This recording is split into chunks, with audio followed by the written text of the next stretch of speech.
SP Kaushambi अभिनंदन के निर्देश पर इन दिनों अपराधियों की धरपकड़ का सिलसिला जोरों पर है। इसी क्रम में कौशाम्बी एसओजी टीम प्रभारी संजय गुप्ता ने शुक्रवार देर रात को सैनी थाना क्षेत्र के दिवालपुर गांव के पास गश्त करते हुए मुठभेड़ के दौरान 2 बदमाशों को गिरफ्तार किया। मुखबिर की सूचना के बाद मौके पर पहुंची पुलिस टीम पर बदमाशों ने फायरिंग कर दी, जिसके बाद 2 घंटे चली मुठभेड़ के बाद 2 अंतर जनपदीय लुटेरों को गिरफ्तार किया गया, जबकि गैंग के लीडर समेत 4 आरोपी फरार होने में कामयाब रहे। एक घटना नहीं, कुल 5 घटनाएं हैं। 5 हमारे सेंटर कौशाम्बी की है, एक घटना इनकी इलाहाबाद की है, और जो मोटरसाइकिल चोरी की घटनाएं हैं उनके बारे में टेस्ट किया जा रहा है। कितनी घटनाएं कुल किया इन्होंने। ये अभी बेसिकली लुटेरे और चोर हैं। जनपद कौशाम्बी में इन्होंने 5 लूट की है, और जनपद इलाहाबाद प्रयागराज में इन्होंने कई मोटरसाइकिल चोरी की, जिसमें 1 मोटरसाइकिल कनेक्ट हो पाई है, 6 मोटरसाइकिल अभी कनेक्ट की जा रही है। इनके पास से 2 मोटरसाइकिल, 2 तमंचे, 21,500 रुपये, आधार कार्ड, ATM कार्ड, बैग, कपड़े, काफ़ी चीज़ें बरामद हुई हैं, जिसमें गहने भी हैं, और इनको माननीय न्यायालय के समक्ष पेश करके जेल भेजा जा रहा है। शेष कार्रवाई की। उत्तर प्रदेश के हापुड़ में धौलाना उपखंड अधिकारी सुभाष चंद्र यादव ने ऊर्जा मंत्री श्रीकांत शर्मा के द्वारा जारी किए गए दिशा निर्देश पर साइकिल पर सवार होकर विद्युत कार्मिकों के साथ गांव ककराना पहुंचकर 1 लाख से अधिक बिजली बिल बकायेदारों के घर दस्तक दी। बिजली विभाग द्वारा साइकिल से पेट्रोलिंग करते हुए गांव में पहुंचने से बिल बकायेदारों में हड़कंप मचा रहा। वहीं बिल बकायेदारों के घर पहुंचने पर विद्युत विभाग के उपखंड अधिकारी सुभाष चंद्र यादव ने उपभोक्ताओं को समय पर बिजली का बिल जमा करवाने के लिए भी प्रेरित किया। माननीय ऊर्जा मंत्री जी का आह्वान था कि साइकिल से हम लोग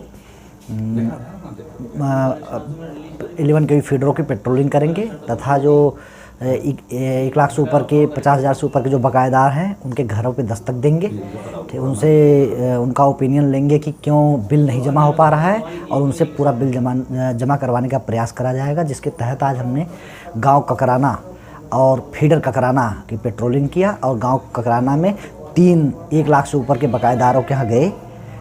मौके से उनका बिल सही करवाया गया, और उन्होंने सोमवार तक बिल जमा करने का आश्वासन दिया। यूपी के फतेहपुर में बदमाशों के हौसले बुलंद हैं।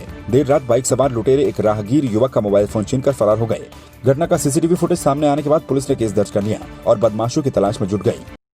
थाना कोतवाली क्षेत्र में एक मोबाइल स्नैचिंग का प्रकरण सामने आया है, और CCTV फुटेज में उसकी पहचान कराई जा रही है, और शीघ्र ही उसकी गिरफ्तारी कर ली जाएगी। कौशाम्बी में सांड के हमले में एक युवक की दर्दनाक मौत हो गई, जिसके बाद नाराज ग्रामीणों ने चक्का जाम कर दिया। ग्रामीणों ने आवारा मवेशियों को गौशाला में रखने की मांग की, साथ ही मृतक के बच्चों की परवरिश के लिए मुआवजे की भी मांग की। हरदोई कोतवाली में एक सिपाही अपने परिवार के साथ धरने पर बैठ गया। सिपाही ने हरपालपुर प्रभारी निरीक्षक पर प्रताड़ित करने का आरोप लगाते हुए मीडिया को बताया कि 1 हफ्ते पहले ही उन्होंने हरपालपुर में ज्वाइनिंग ली थी, लेकिन उन्होंने SP से बीमारी के कारण लाइन में ही रहने की बात कही थी। सिपाही धरने पर बैठकर अपने लिए आवास की भी मांग कर रहा है।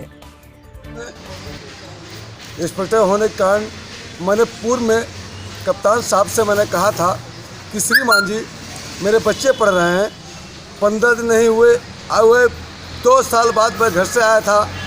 1 साल बाद पूर्व में कप्तान साहब ने निलंबित मुझको किया गया था। निलंबित करने के बाद फिर मुझको कप्तान साहब के सामने मैंने कहा कि गीता यादव मेरी वाइफ है, लवकुश यादव मेरा बच्चा है, वो पढ़ाई करा रहे हैं और पढ़ रहे हैं। उसके उन्होंने कहा कि न्यायालय में ड्यूटी करिए। न्यायालय की बात उन्होंने हरपालपुर से ही कहा कि हरपालपुर चले जाइए, और 1 हफ्ते नहीं हुआ। 1 हफ्ते में आदमी रास्ता नहीं ढूंढ पाता है। मुझको यहाँ कोई धरने में बैठे हैं, मुझको यहाँ ना कोई आवास मिला। कहाँ बच्चे रखे रोड में सो रहे थे अब तक।